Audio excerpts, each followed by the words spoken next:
This year, I am proud to present the inaugural Robert and Roberta Hurd Scholarship in the amount of $40,000 to Wyatt.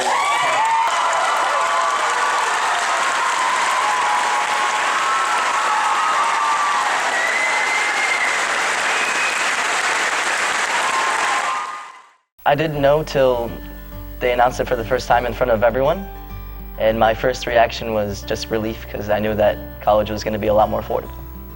Before we provided applications to the kids, there were students that were saying, I think Wyatt is deserving. Roberta came to us in 1993. Her husband, Robert, had died in 1992, and they had met in the 1930s at Phoenix High School. They were high school sweethearts, married shortly thereafter, and Robert and Roberta both had careers. They never had children, but he worked as a tool and die maker, and she worked for General Electric, most recently and originally for American Woolen Works.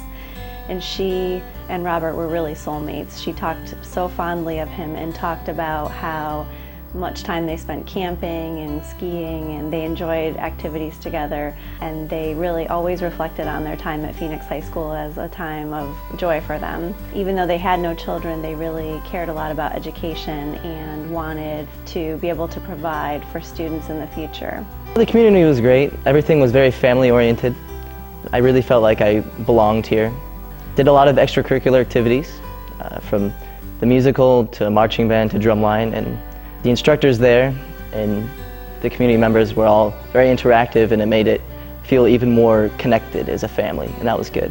And schooling-wise, I took a lot of difficult classes, a lot of college courses, and very time-consuming, but definitely worthwhile. And I feel more prepared having gone here as opposed to I think a bigger school would not have suited me for high school. He had a little network of classmates, real close. His entire circle of friends were real close, genuine, honest, and kind.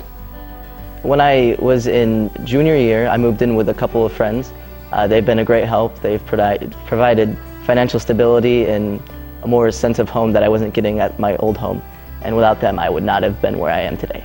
I grew up in poverty. I didn't have a whole lot growing up.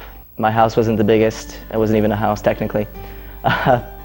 We didn't have any internet, and nowadays that's essential for schooling, so that made things very difficult. Didn't have a whole lot of school supplies, had to make do without them.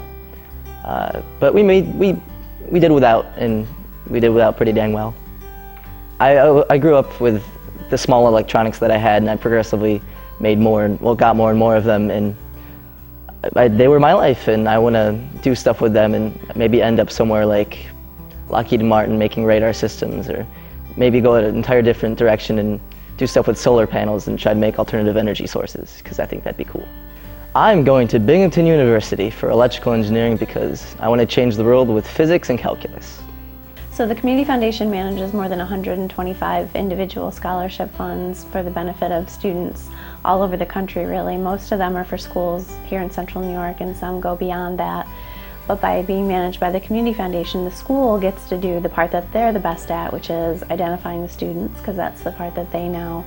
And we get to do the part that we know, which is managing the money and handling the administrative side of paying the colleges and other things, and let the school stick to what they're good at. She came to the Community Foundation looking for help to figure out a way to honor and remember a man that she cared so much about and she lost too soon. She wanted to set up the plan that would be funded after she was gone. So for 20 years, that secret was here at the Community Foundation. She did not want Phoenix High School to know that she was making this gift for the students. So she had set up a series of gifts. She really thought carefully about the different things that she wanted to put in place in order to get to the amount that she wanted. And now the fund will be more than $1 million, and we'll be able to provide scholarships in perpetuity for the Phoenix students. I would just probably give her a big hug and tell her thank you so much. It's going to leave a mark with so many kids and have such a big impact over the course of time. I'm sure she couldn't imagine in her wildest dreams the impact on just Wyatt by himself. $40,000 for Wyatt is going to be monumental.